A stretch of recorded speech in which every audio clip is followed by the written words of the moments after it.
Source will be here, so it is easy to us and the other people, parishioners, want to do deliverance for their exorcism priest. So yeah, that's it. That's the plan in this area. This will be donated to the Diocese of Talibon. So it will be used for religious We activities. are here also because I want that this portion, this a little portion, that there are many bamboo trees alive. I want to retain it for my children, for my grandchildren, for their future. Because also in that side, my sister also donated to the, I don't know what kind of congregation of sisters, because they said that they have no area owned by their congregation. They are also, they have no permanent place for their offices. That's why my sister is very devoted to the Catholic.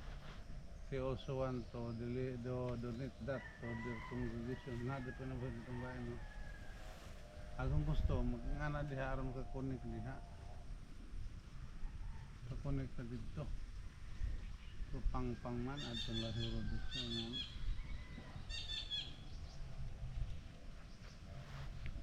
You know, this bamboo, we just planted in the first day, and in the successive days or months and year, so we just didn't visit or any other follow up, you know,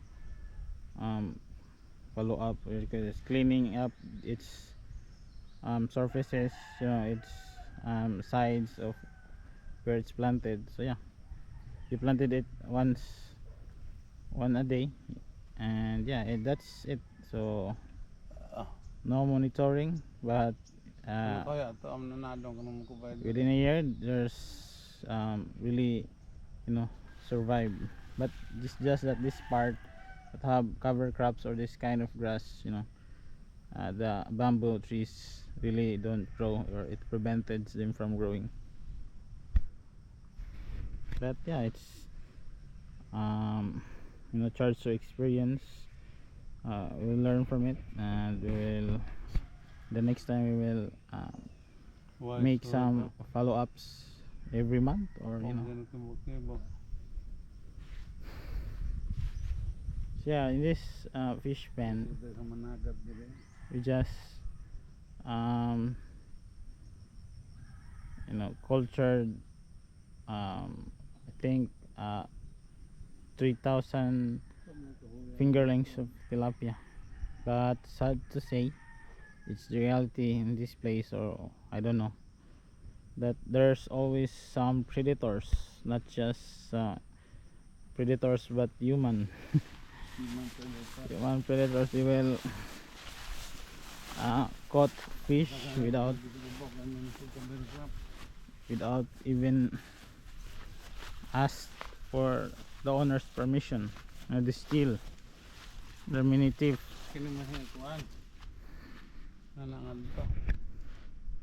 So yeah, it's 1/2 hectare, almost 1/2 hectare. Din he padongad to. And yeah, so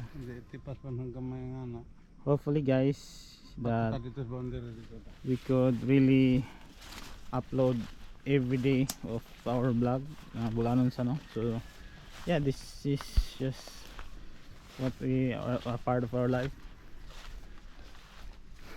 Yeah, even though we donated it, but it's for a good cause and for church usage.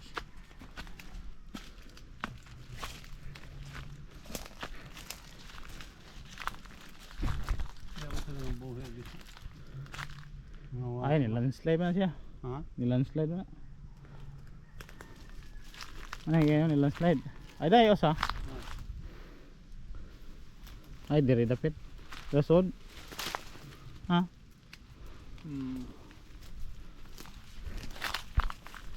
So yeah, that's it for today's vlog or for this time. So see you in the next video. Bye bye. dako na. Ciao. Pag utuan eh, pwede na batason.